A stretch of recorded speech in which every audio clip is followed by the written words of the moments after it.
Great, well thanks everyone. Pleasure to be here, and thanks to LongHash for having such a fantastic gathering of folks from really all different elements of the blockchain community and the digital token community. It's really been it was a fascinating first day, and hopefully we can follow up that act. I mean, clearly Professor Lee has started the morning off right with that really comprehensive introduction. And so before we dive in, I'll just, I think it's best for us each to just kind of talk a bit about where we come from and how we're here, and then we'll dive into what I view as kind of the three ways of thinking about the public sector's involvement with blockchain technologies. The first will be the state's active involvement in organizing or implementing innovations that employ that technology. The second would be more passive state efforts to ensure the use of digital distributed ledger technology, and then the third will be related to the active regulation of that technology. So first, I'm a researcher at Tsinghua. Previously, I worked in the private sector and in government in Washington, D.C. In those capacities, I was very involved in some of the 2016 and 2017 policy debates in Washington regarding how the government should regulate digital token markets, and was also very involved in efforts related to understanding how to build out best practices for digital token trading platforms and digital token distributions. All right. Hi, my name is Peter. I drive technology innovation for Singapore Exchange. So we have three focus areas for innovation at SGX. One of which is market technology, which will be your cloud and distributed computing. The other part is, of course, your artificial intelligence and machine learning, and the third part is, of course, blockchain. So this is one of the areas which SGX is actively looking at. I'm currently running a couple of projects on this as well. Happy to discuss this with you later. I run a blockchain group in Singapore University of Social Sciences, and I also co-founded BlockAsset that invests in blockchain companies and projects. So those are my activities on a day-to-day basis. Great.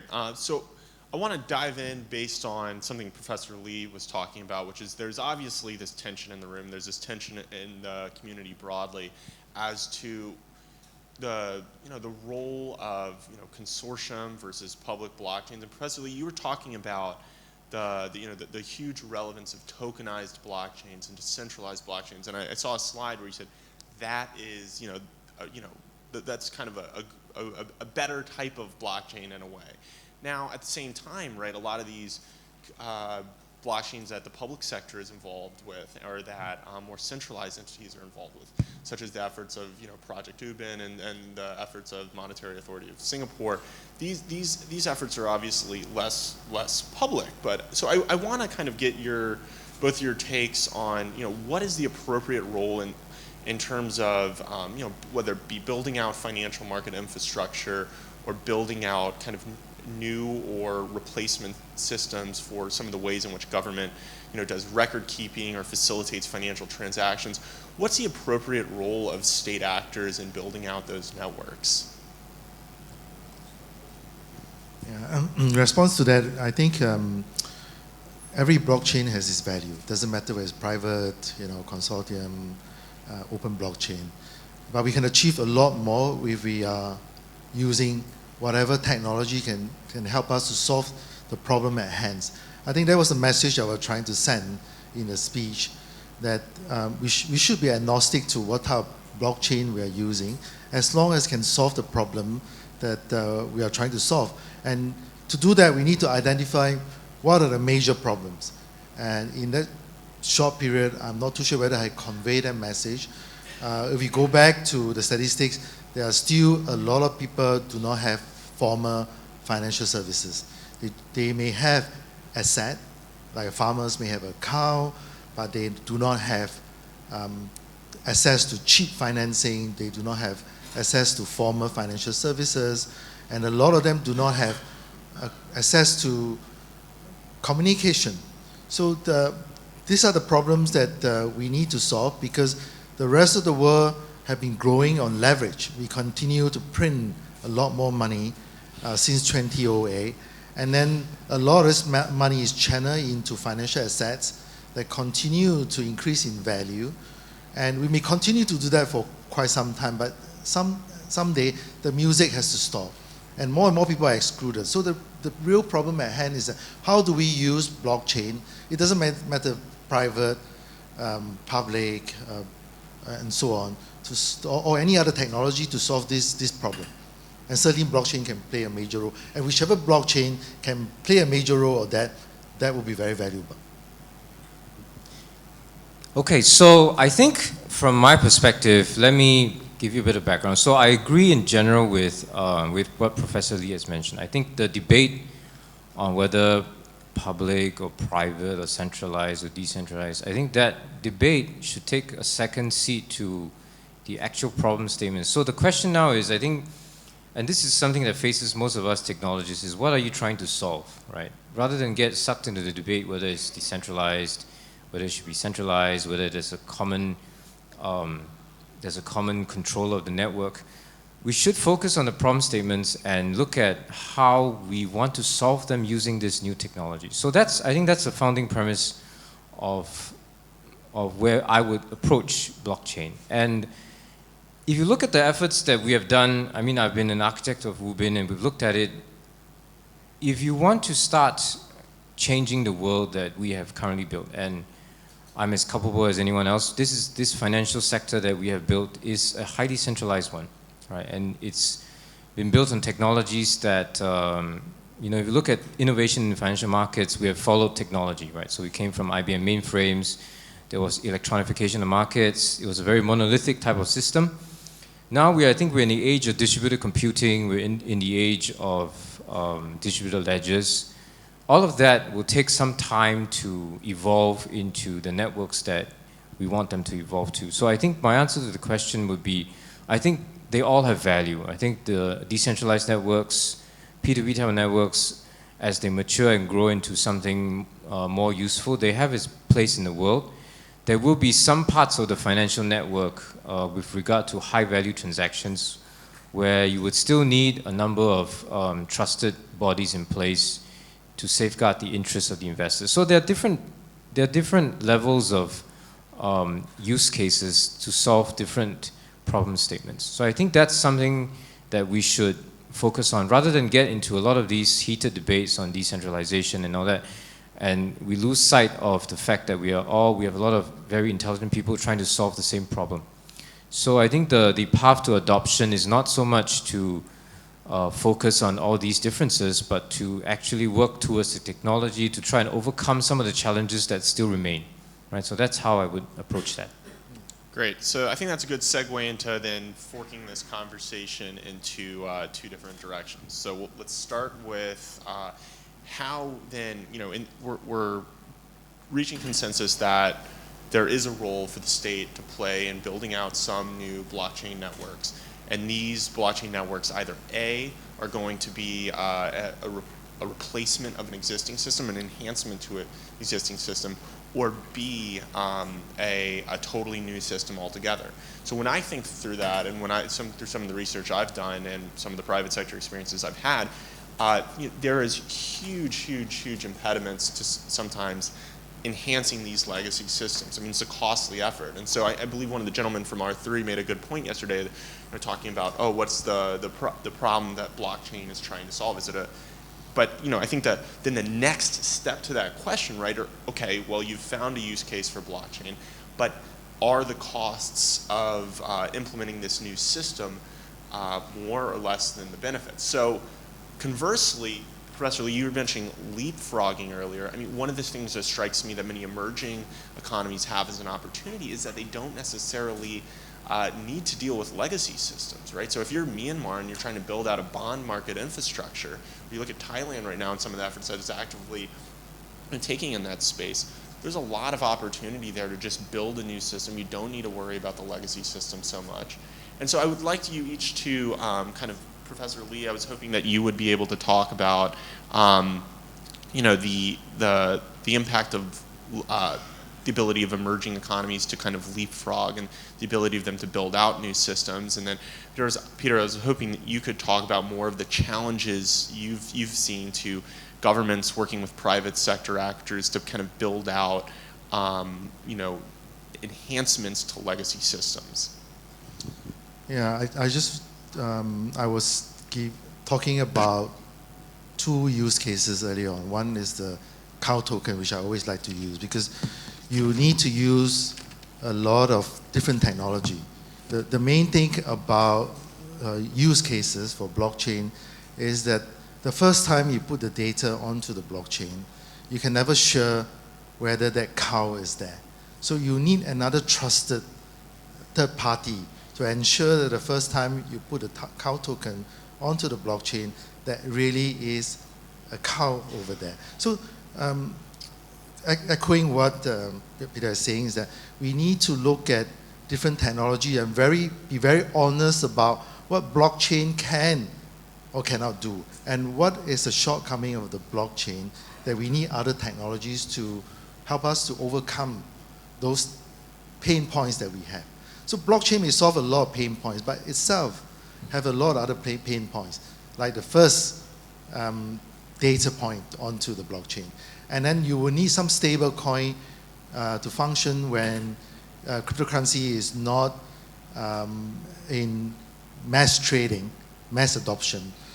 So in that interim period, you really need to have a fiat stablecoin with the least centralization. So you got to then have an open blockchain linking up with a fiat stablecoin, and then you got to link up with the identity of the cow, which is another blockchain. So you have a chain of blockchain, and each blockchain is having its own function. And it is a convergence of blockchain that we're talking in the use cases. So you need to think about, but the underlying principle we must not forget is to continuously, whether it's on-chain and off-chain, to decentralize, to distribute trust. Because if it's centralized, then we don't need blockchain. Whatever technology existing at this moment would have solved the problem. But those technology couldn't solve the problem. That's why we are focusing on blockchain. So if you go back to the basis of the blockchain, what is it that it has value? It's about distribution of trust. So, and distribution of trust is not a static concept. It is a dynamic concept. You can have an open blockchain, very distributed, very decentralized, right? A lot of nodes decide today that they do not want to participate. It becomes very centralized with just you and me on there. So a decentralized blockchain could be centralized tomorrow. So centralization and decentralization is a dynamic concept. And when you're doing blockchain, you must always remind yourself whether you're using an insurance company to take on the pain point as a third-party trust, or you're using blockchain or other technology to take on the third-party trust. Over time, you need to distribute trust, because any point of weakness or any point of centralization is high risk. Yeah. It's just a follow-up directly there. So, you know, citing that the tokenization of cattle, you know, project that you're talking about. I mean, from your perspective, projects like that, or projects, you know, like building out land registries. I know in some African countries there are, you know, 60, 70% of folks are not able to accurately show the title to their land. In terms of building out these systems, I mean, what is the role of the government ministries in terms of securing the vendors that will, you know, build out this distributed network? I mean, it seems to me, and correct me if I'm wrong, that there's a kind of this ironic, the centralized actor has to embrace the decentralization and then kind of give up that power in a way. Is that an accurate representation of what's happening? Yeah. In some of these? So I think there's a lot of confusion about decentralization on-chain and decentralization off-chain.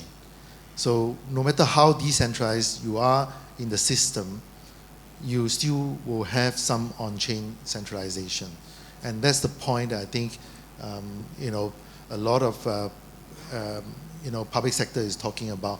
At what point do we need to come in to ensure that there's still some centralized trust? But over time, we may still want to decentralize that decision as time goes on. But anything that starts off will be centralized. Right? If you look at Bitcoin, the first day is in operation, it is centralized. Right? After 10 days, it was still centralized because it's just two people on the blockchain. So everything that we start will be centralized, but the effort of decentralization and distribution of trust and distribution of privacy protection must continue, because if we move towards the other direction, then all the efforts that we are doing is wasted, and we go back to the same problem that we can't solve. Thanks. Yeah, and so Peter, now kind of transitioning into the more developed economies and the challenge. I'd like you to elaborate on some of the challenges you've encountered in terms of building these private and public partnerships that are aiming to overhaul massive legacy systems, and then maybe you can also speak to it as you kind of look around at other countries, with maybe a particular focus on the chess replacement. The ongoing chess replacement effort in Australia. I was wondering if maybe you could kind of speak to how policymakers can think through the challenges to replacing really old and highly used settlement and clearing systems and other elements of financial market infrastructure. Okay, so maybe I'll give you a bit of perspective, right? So from where I sit in my organization and a lot of the projects that we do with regard to blockchain, if you think about blockchain, it is not one technology in itself, it's a collection of technologies.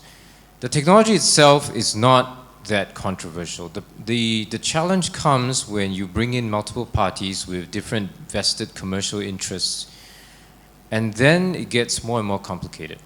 So I'll start by giving you a bit of background about technology itself. Technology in capital markets hasn't changed for the past maybe 20, 30 years, right? So we've come from mainframes, then we went into virtualization. Now you have a bit more cloud type of deployments.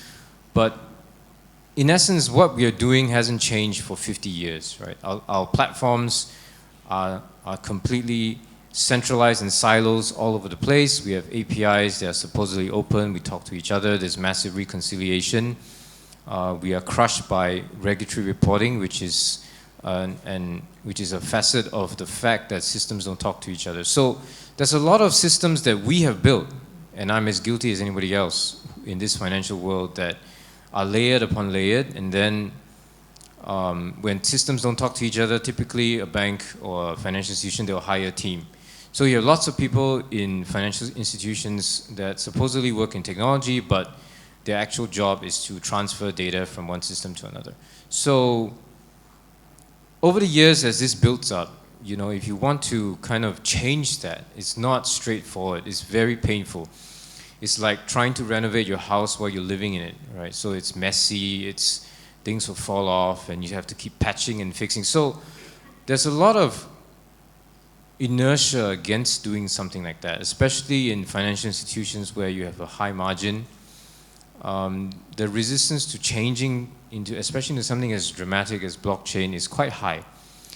That's one part. From a technology point of view, there's a lot of legacy systems that we had to overcome, and there's nothing difficult to understand about that. It's just layers upon layers of stuff that we have built up over the years. When I say stuff, it means systems, processes, computers, and people. Some of the systems are still depreciating, right? So how do you account for that? So it's not a very straightforward problem, but it is not a complex problem to understand. It is just something that you just have to overcome and make a decision to overcome it. Now, on the other hand, when you talk about massive infrastructure changes across the marketplace, and you talk about a technology like DLT, what you find is that in capital markets, there are many types of businesses, cottage industries, whatever you call them, that thrive in the information asymmetry that has been built up over the years, right? So you have companies that provide data sources, you have share registrars that hold the ledgers, and these companies and their businesses, through no fault of theirs, are threatened by something like blockchain. So when you go about building innovation in capital markets, you find that there are unintended consequences of innovation, right? And especially in something as highly integrated as financial markets, there will be things like job losses. There will be people with nothing to do. So you will have this transformational element. You will have businesses that suddenly find themselves irrelevant because their business model was built upon reconciliation, which goes away. And even for exchanges, what does it mean when you have settlement finality at the point of trade? Do you still have a clearing business? Things like that. are questions that we have to answer. And it's not a straightforward answer to say, you know, let's just build it and transform it. It's something that you have to work towards the industry and work together with the industry. And it's going to be a long journey. It's going to be a painful journey for many. But if there are enough people who believe that the vision of the future is something that we want, we will get there. But it will be a longer road. I won't comment specifically on the ASX project. I'm familiar with it. As you know, exchanges, we do talk about it amongst ourselves, not publicly, but I applaud ASX for their courage to do this on a digital ledger. And I think that some of the challenges they're facing are what is to be expected when you do something like that. I won't go into specifics. There are always learnings from how such big projects are run. So I won't comment about that. But for our Singapore market, we are going to do it a little bit more. We'll probably adopt a more prudent approach as we continue to work with MAS on Ubin and especially with some of the other projects that we're going to do with the regard of issuing of tokens. That's something that we will continue to work on and to slowly clarify the regulations that are required to support such a market. So I agree with Prof. Lee in that if you're only hashing on a network, the value of the blockchain is quite limited. You actually have to look at how do you tokenize and represent assets on a digital ledger. And even on that side, you need to look at the cash part of it, you know. How do you move from a very fiat-based inflationary type of money supply to something that's more manageable, systemically manageable, and more accountable to people. So there's way too much to discuss in this short time, but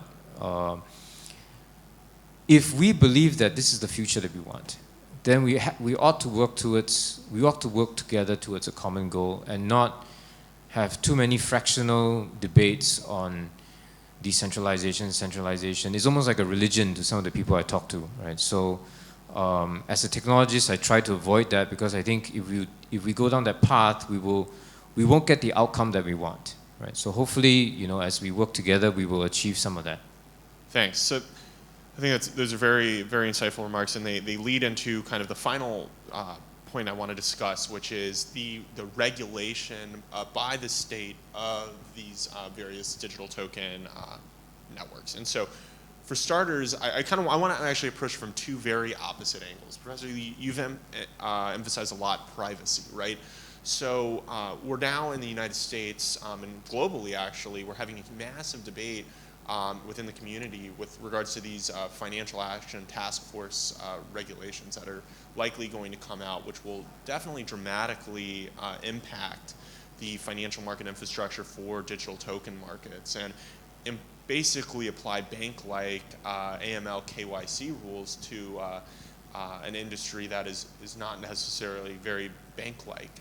And specifically, there are concerns regarding the impact that these rules would have on the unbanked and underbanked who may not be able to provide paper documentation of their identities and their ability to participate in the digital token ecosystem.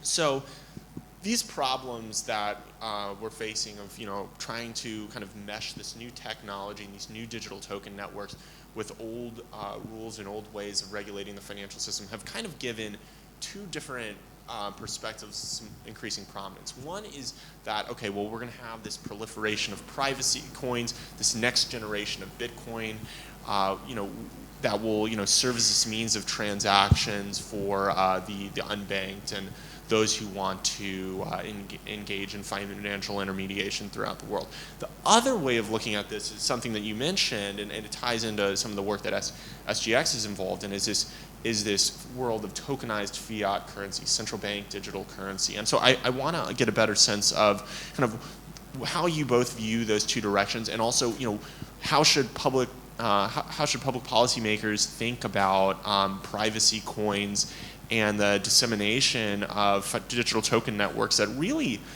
in many ways, you want to talk about revolutionary, I mean, undermine the ability of the state to play an active role in monitoring financial intermediation. I think two responses. The first point is that maybe we can learn from Japan, and the second point is maybe we can learn from the Chinese tech giants.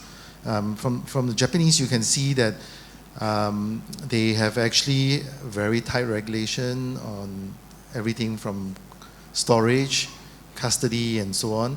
And in the case where the ledger is not transparent, and you could have at the wallet as non-transparent as well, then through the intermediary you can do so by elimination.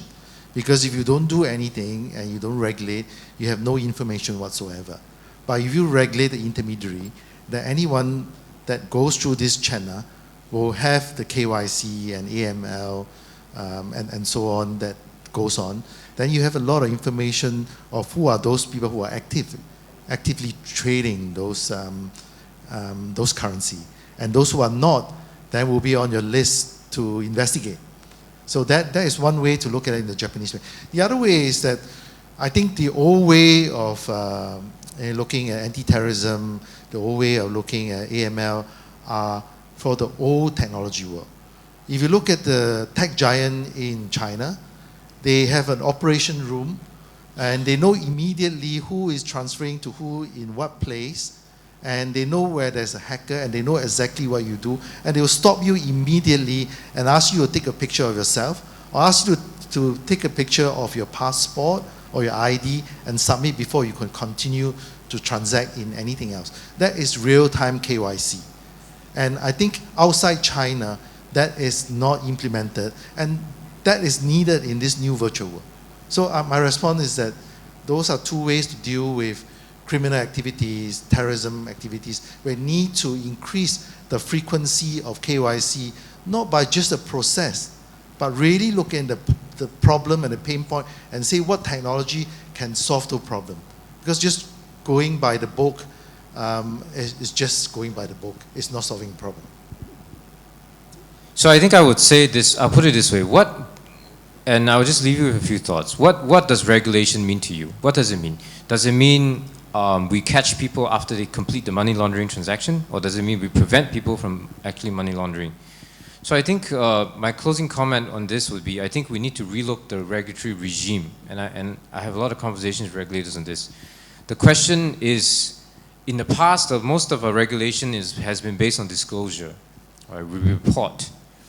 When you go into a new technology like DLT, the question is this reporting type of disclosure-based regulatory regime still sufficient? Or do we have to go into, like what Prof. Lee mentioned, advanced AI countermeasure, almost like an active regulatory regime in order to kind of secure a network? So I think these are the questions that we have to answer ourselves, both as leaders in the financial sector, but also as responsible members of the community. We need to figure out, if we ever go to a world of the DLT, how is it regulated? If you talk about decentralized network, what is the recourse for investors if the transaction fails, right? Today we have safeguards in place. They're not on-chain safeguards in any regard whatsoever. But if we go to a fully digitalized, on-chain, decentralized network, who do you go to, when something goes wrong? Who do you sue? How do you get your money back? How do you know that your assets are secure? Are we back to the days where you put your keys in a thumb drive and put it under your pillow? These are questions that we have to answer and be honest with ourselves about. Because if that's the future we want, then these are the things that have to be considered in order to get what we want, right? So be careful what we wish for, right? Thanks. So we're over time, but I just want to thank the panelists so much for those insights, and really look forward to continuing these conversations in the years to come, because I think, as Professor Lee mentioned, there's not really an end game here, but certainly a journey, and it'll indeed be fascinating to see if there's actually multiple paths along that journey that different regions of the world will take, and we'll see how that carries on. And so thank you all. Thank you very much.